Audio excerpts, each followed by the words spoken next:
Nitumaw karon ang mga pagduda sa mga netizens kung tinuod ba gyud nga nibuto ang zipper sa bag sa kolektor nga gisudlan sa 4 million o basig tinuyo ang pagkabuskad sa zipper sa bag hinungdan nga nangatagak ang mga kwarta diha sa SRP nga giingong moabot sa 4 million pesos mga kabombo. Onya, kumpiyansa sad kayo ang kini aga kolektor mga kabombo. Sayang gisudlan sa 4 million. Puwerte sigurong bugata sa bag kay nibuto man ang zipper. Apan dili malikayad nga magduda ang uban nga mga tao nga basig drama lang ang tanan o gituyo ang senaryo nga mga tagak ang mga kwarta aron ma-justify sa kolektor ang iyang kaugalingon ngadto sa iyang amo.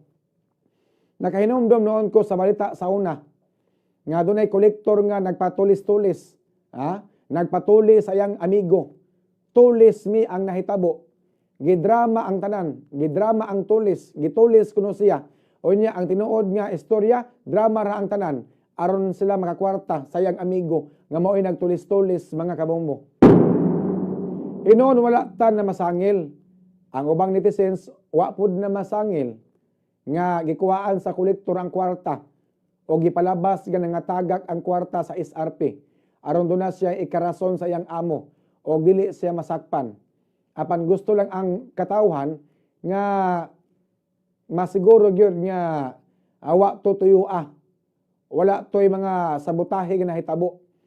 Ang gusto sa ubad nga palawman ug palapdan pa og maayo ang investigasyon sa maong hitabo. Unang pangutana, kung ikaw tag-iya ka sa kumpanya, mo sugot ra ka nga ang imong empleyado, ang imong kolektor isakay lang og motor, ang imong 4 million pesos nga kwarta nga walay kauban. Kung ang imong kolektor mahibaw-an nga nagdala kini og 4 million nga kwarta, unya pananglitan mahibaw-an sa mga tulisan.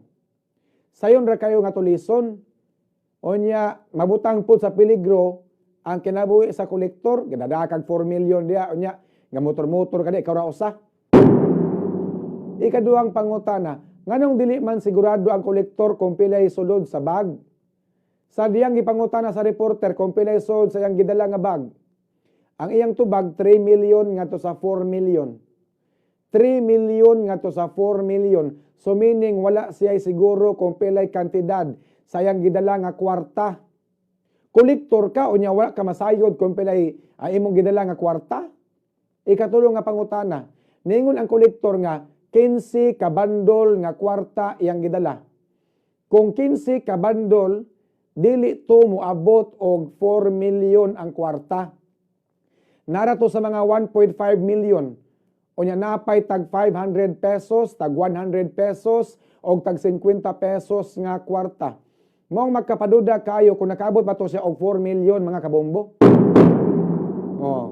Ikaapat nga pangutana, binandol man kahato.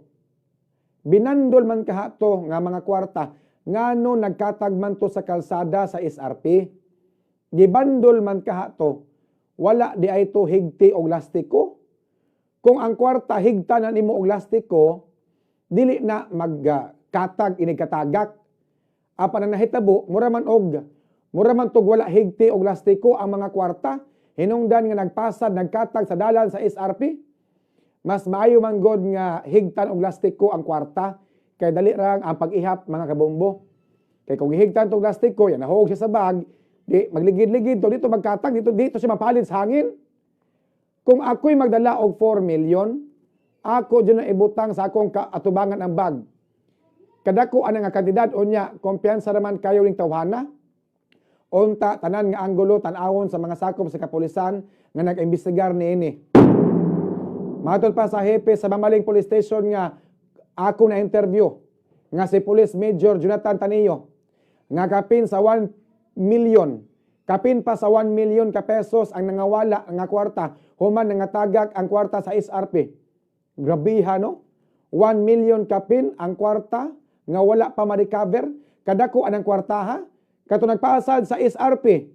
Kato mga kwarta nga nagpasad sa SRP. Niabot ka tog 1 million? Kato nga tagak ba? Niabot ka tog 1 million?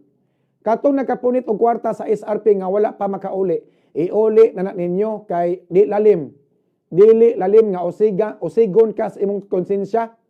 O nya ako nagtuo ko nga dunay mga tao nga niapil og punit sa kwarta sa SRP, niuli man tuod sa kwarta apan wala giuli tanan, meaning gisuikan ang kwarta. May mga tao to apil og punit. Taradong maning kwarta dong ako gipunit dong. Di ko mutuwa to nga way usa ato nga nisidsid. Di ko mutuwa to nga way usa ato nga nisulikbot or di tipak mga kabombo. Kay kwarta guna mga tao ron galisod. Makita kang kwarta gapasad. Tabang kunuhay gipo sa kwarta nga nagpasad sa kalsada sa SRP, giuli kunuhay pero wata kay baw, ha? Basing git tipakan tog 3,000, 4,000, 5,000 baka. Mao na nga kinahanglan no nonsense investigation. Palaw man ang investigasyon mga kabombo. Og binandol nga kwarta mahog sa bag magligid-ligid na. Di na mga palid sa hangin. Katong purmaha wa mo to higting plastiko. Nangulikta kag kwarta gisud sa bag niya wa mo higting plastiko. Paita kolektora mga kabombo. Mao na nga makapaduda kayo. Mao na nga angay nga palawman pang investigasyon aning gitabuha mga kabombo sa usa ka kolektor gamatod pa. Nagdag 4 million nga kwarta gisud das bag unya gimotor mga kabombo.